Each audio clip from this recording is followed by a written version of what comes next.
So I'll tell you what ChatGPT is, just so you know, because you need to know this. And I don't know what sort of technological revolution this is. Gutenberg press level? It's something like that. This is a big deal. So this AI system, it's a general language processing model, was released about a week and a half ago. And I went and interacted with it. It's an AI system, artificial intelligence system.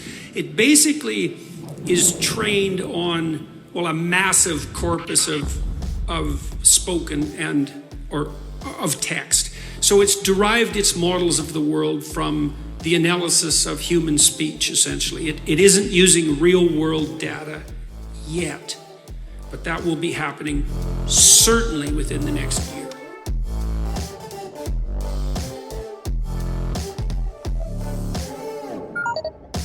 So, and ChatGPT analyzes a very large corpus of text, and that corpus is growing all the time. Now, it's already sophisticated enough. I went on to it last week and I said, okay, some of you know I've written these books, 12 Rules for Life, and then Beyond Order, 12 more rules, because, you can't have enough rules. And I asked it, this is what I asked it to do. I said, write me an essay that's a 13th rule for Beyond Order, written in a style that combines the King James Bible with the Tao Te Ching. That's pretty difficult to pull off, Any one of those things is hard. The intersection of all three, that's impossible. Well, it wrote it in about 3 seconds, 4 pages long, and it isn't obvious to me, for better or worse, that I would be able to tell that I didn't write it. And that's pretty impressive, although, maybe not its relationship to what I've written, but the fact that it could do that grammatically perfectly, right? And quite impressive philosophically. I also had it write an essay on the intersection between the Taoist version of ethical morality and the ethics that are outlined in the Sermon on the Mount, which it just nailed, got that dead right, brilliant. Again, it took it about 3 seconds. There was a computer engineer who purported to work for Tesla. He asked ChatGPT, said, look, I work for Elon Musk, but I haven't been doing much for the last week, so I need you to write me 10 bullet points about what I probably would have done as a engineer at Twitter. What 10 things did I do last week that were productive and valuable? And, if you don't mind, write me the accompanying computer code that goes with each project. And it did that too, 3 seconds, and the computer code works. Right, and so that's already there. So then a university professor did this. He thought, that's interesting. Any student will be able to write any essay on any topic with ChatGPT. And someone gave it an SAT, by the way, and it scored about as well as the average student in a well-functioning public university. So that's how smart it is. So that's basically an IQ test. He said, write me an essay, gave it a topic, wrote the essay. He said, now grade it.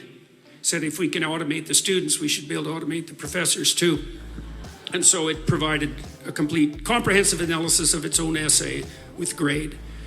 It wrote, someone else asked it, write the screenplay and describe the characters for the next $900 million Hollywood blockbuster. It's like, bang, plot, characterizations. Then someone else took the descriptions of the actors and said, generate photorealistic computer images for each actor. And all the AI systems could do that. So I'm going to tell you what's going to happen next. This is going to happen this year. So get ready. Okay, so now we have an AI model that can extract a model of the world from the entire corpus of language. All right, and it's smarter than you. And it's going to be a hell of a lot smarter than you in 2 years. So you can get ready for that too. But it's not that smart yet because it's just a humanities professor at the moment. It doesn't test its linguistic knowledge against the real world. That's what a scientist does, right? You come up with a theory that's linguistically predicated and then you throw it against the world and see if it sticks. And then the world tells you whether or not your linguistic construction is valid. But the new AI systems will be able to extract out patterns from the world itself, from images and so forth, and then be able to test their linguistic constructions against the world, and so they'll practice just like scientists. And the most advanced models are going to use text and image and action as well, because they'll be able to model human action.